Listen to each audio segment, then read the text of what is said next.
ஒரு அழகான பஞ்சு போல் மென்மையான பூனை தமிழ்நாட்டின் பச்சை மலைகளால் சூழப்பட்ட ஓர் அழகிய கிராமத்தில் வசித்து வந்தது. அதன் பெயர் மஞ்சள். தோட்டம் முழுதும் மலர்களின் வாசனை, பறவைகளின் கீச்சு மற்றும் மந்தமான காற்றின் இசை. இது மஞ்சளின் உலகம்.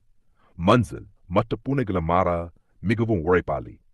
இது ஒரு விவசாய பூனை. அது காலையிலே எழுந்தவுடனே தன் பசுமை வயலில் சென்று பசு கூட்டத்தை கவனிக்கும். நெல் வயலில் நீர் ஊற்றி புதுமையான காய்கறிகளை வளர்க்கும்.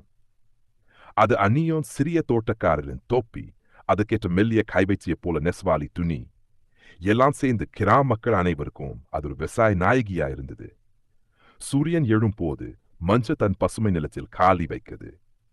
அது வைத்த தக்காளி, முருங்கை, பீர்க்கங்காய் எல்லாம் பளிச்சென்னி வெப்பத்தில் ஒளிரும்.